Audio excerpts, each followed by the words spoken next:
Hello, thank you for joining me today. My name is Taylor Wiggins and I'm the Manager of Security here with Columbus Metropolitan Library. And today I'm going to be providing a quick refresher training on security incident reporting and what we are looking for in a really solid incident report. So in order to cover the topic of security incident reports effectively, the first thing we have to do is answer the question, what are security incident reports and why are they important? So in order to do this more effectively, we need to kind of break up incident and reports, define those both individually, and then look at how those combine to really provide solid documentation for issues we might face within the organization. So for CML, an incident is an event with consequences that has the capacity to cause loss of life or injury, harm to tangible or intangible assets, or negatively impact organizational operations. On the flip side of that, a report is a document which presents focused, salient content to a specific audience. So when you combine both of those, what you really get is, a security incident report that is a document focused on providing information around a negative event or even an event that we faced out at one of our locations that we need to document for future reference. So it's important to keep in mind that security incident reports are used for many different things, both within and outside the organization. And so really right up front here, the first one that makes the most sense and is pretty obvious is we want to record specific information around an incident for our internal purposes. So we want to be able to keep track of, what's going on at our different locations, what challenges we're facing, and a security incident report allows us to really record that pertinent information surrounding an incident. Security incident reports are also used in criminal, civil, legal cases. So you want to keep this in mind as you're creating security incident reports that they could be subpoenaed or they could be used in evidence as evidence in a legal proceeding. We also use our security incident reports for statistics and operational overviews. A great example of this is when we open a new location or make a large security change, we'll actually look at the statistics from the incident reports to determine, do we have adequate security coverage? What challenges are we facing at that location? How can we adjust our security operations to try to limit those challenges and reduce the type of incidents that we're facing? Security incident reports are also a useful tool for officer evaluation and to see how the operations are going. And while it's not an intended use, security incident reports can sometimes find their way into news or media outlets. So let's dive into that a little bit further. At CML, all of our security incident reports are public records. Anyone can request copies of our incident reports at any time. So what we really need to keep in mind as we're writing these documents and reports is that while they're intended as an internal document, they can be requested. They are a public record. So that really needs to be in the front of our mind as we're going through the process of creating these reports.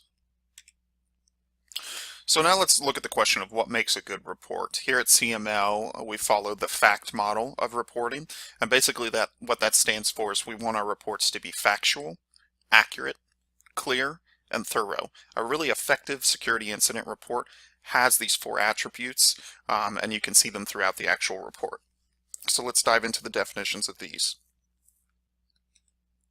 So factual, pretty straightforward. It's a report that contains only facts, and a fact is a detail that actually occurred and is true. A little bit later in the presentation, we'll jump into objective versus subjective, but keep this in mind as you're going through the reporting process, that the only thing that goes into an incident report is what we know to be a fact. We also want our reports to be accurate. And basically accuracy just means that the report is free from mistakes or errors, it is precise, it is exact. This is punctuation, this is spelling. This also means that the report is accurate to the incidents that took place and that it's a good representation of what took place. We also want to ensure that our reports are clear. Also straightforward. The report is free from confusion and ambiguity. It is easily understood. We want to make sure that we're not using convoluted terms, run-on sentences, that we're being very clear and precise, and that the report is just easily understood. The report also needs to be thorough. It should include all necessary information. The big questions we always want to answer in a security incident report are who, what, when, where, why, and how. All of those questions really need to be answered in a good security incident report to make it very effective. So those should be the questions you should be focused on answering when you're creating the narrative for the security incident report. So there are also some additional considerations outside of the fact model that you want to keep in mind when you're creating a security incident report. The first one is objective versus subjective, and this kind of goes back to the factual in the fact model. Objective are facts, things that we know to be true, things that we've observed, things that we can say with certainty. Subjective are opinions and things that should be excluded from a security incident report. Quotations are extremely effective in security incident reports. This comes into play a lot when we're dealing with a threat situation. If we can quote the exact threat within the incident report, it makes it easier to approve that eviction and make sure that we've documented all the facts around the incident. Here I have live the incident. What this means is that a reader of the security incident report should feel like they're within the incident and they're living it for themselves. That's the level of detail that we want to have within our narrative. Anyone should be able to pick up a security incident report, read it from beginning to end, and feel like they were there, they experienced everything, and they knew what the officer or staff member was facing was dealing with when they were facing that security incident. Reports need to be in chronological order. They need to follow the events and how they took place within the actual incident. So you should start at the beginning when you were first notified of a disturbance, and then end with what the outcome of the incident was, what the customer's reaction was, were they evicted for the day or were they allowed to stay. So make sure that all incident reports are following chronological order. Reports need to be timely. What I mean by this is you need to focus on writing your security incident report as quickly as possible after the incident occurs.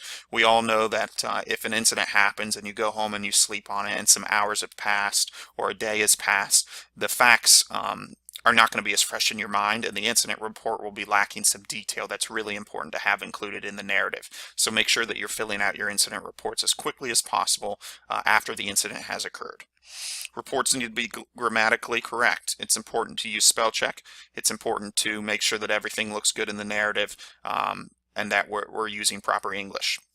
And then the last one I have on here is that data fields are not enough. In security incident reports, usually above the narrative, you'll have a lot of options to input date, times, other details. Those are great, and we need to make sure that we're being very accurate with that, but that does not mean that you don't have to include that level of detail in your narrative. That detail should be reinforced with your narrative and should also be included in there with dates, times, specifics about what happened. So make sure that that information gets included in your narrative as well. So here what we have is a example of a narrative that we put together, and I'm going to give everyone a few quick minutes to read through this and kind of digest the information there.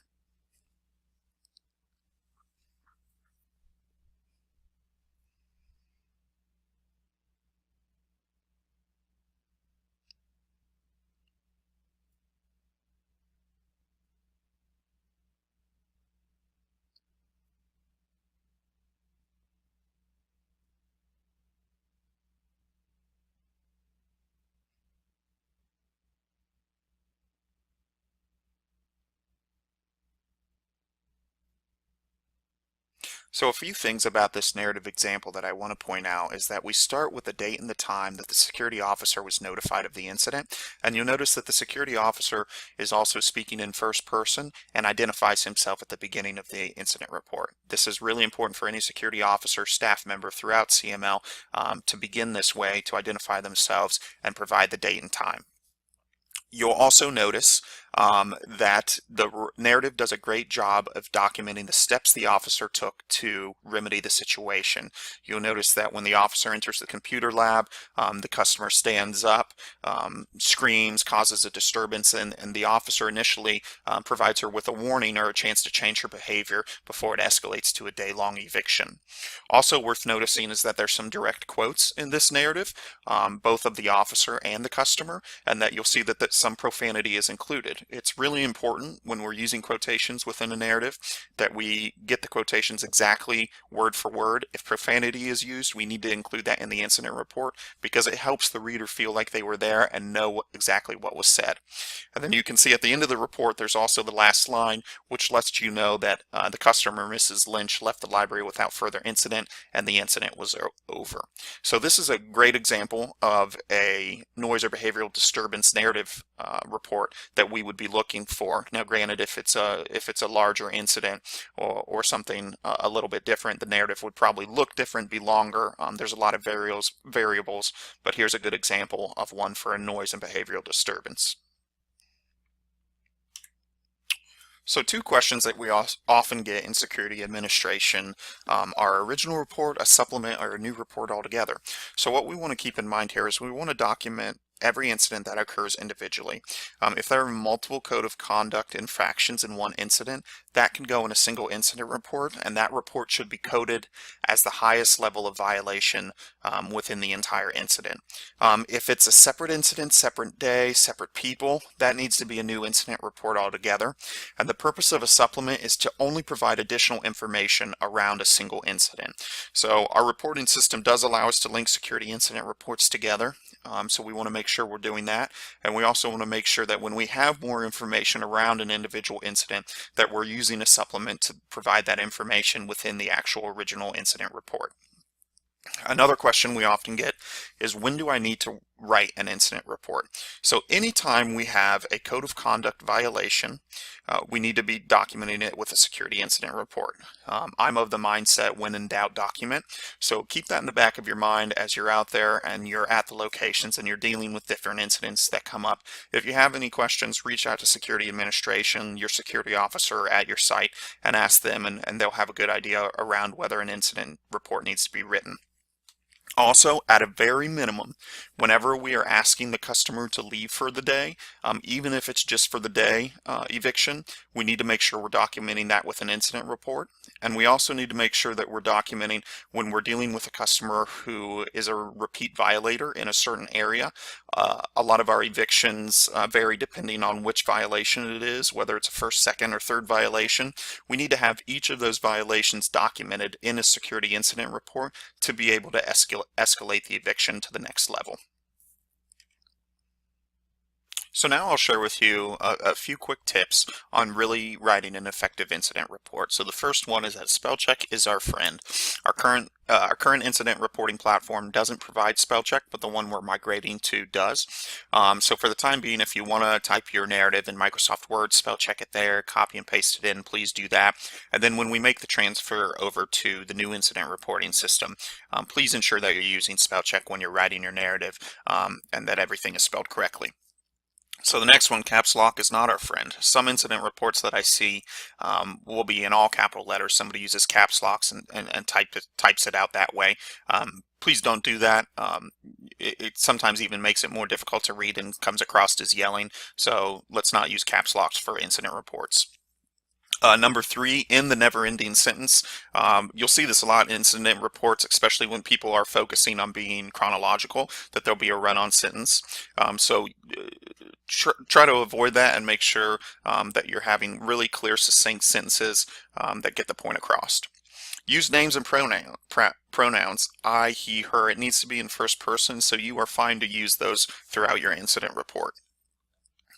Also, start every sentence with a person, place, or thing. This will help with avoiding never-ending sentences or run-on sentences.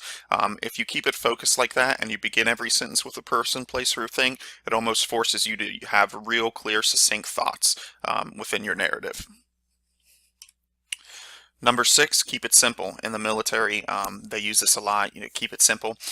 So the same thing applies for your incident reports. This doesn't mean that you should make it as brief as possible or leave out details. It just means you don't have to make the narrative convoluted or confusing. Just keep it simple, keep it chronological, and stick to the facts. Writing paragraphs, absolutely fine to do. Whatever helps you organize your thoughts when you're filling out the narrative. Using paragraphs is a great way to accomplish this. You can split your thought up. So you'll notice in the narrative example that I provided, that was organized into a paragraph structure as well. Focus on getting across one idea per sentence. This also assists with the run-on sentences or never-ending sentence. If you focus on getting one idea across per sentence, it'll help to avoid those run-ons. And then the last one is use the active voice. So the example of this is, I observed Mr. Smith conceal the magazine in his backpack. If you're ever subpoenaed or an incident report goes to a criminal proceeding or civil proceeding, they're going to want to see this because you'll be testifying first person. So your incident report should reflect that. You get what you experienced, what you saw, the facts that you observed within your incident report by using the first person or active voice.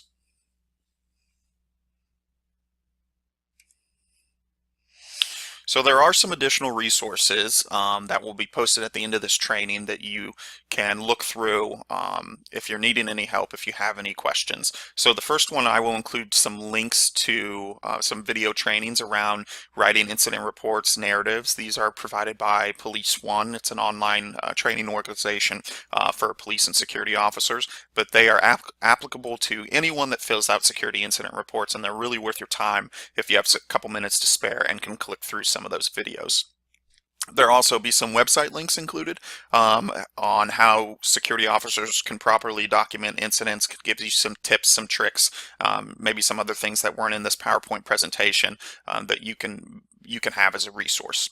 Organizational development also offers a class, CPI, how to document incidents. It's a really great in-person instructional training that kind of digs more into the fact model and what we're looking for in an effective incident report from a CML standpoint. Also included will be a link to the online writing lab. This is a great resource for anybody who's just looking to improve their writing skills or documenting skills in general. They have a lot of tips, lessons, different things that you can focus on and read through. It's a great resource. And then finally, if you have any specific questions, you can email me directly. It's twiggins@columbuslibrary.org. Specific questions around, should I write an incident report? Should it be a supplement? Even if you have a very large incident and you're worried about the narrative or what was written, feel free to just shoot that to me real quick to look over before it's actually submitted in the incident report, or we can always go in and adjust it after the fact. So I'm a resource. If you have any questions, please reach out and let me know, and we'll get some help for you. And that's it. I just want to say thank you for joining me today for this quick refresher training on security incident reporting. If you have any future questions, let me know. Thank you.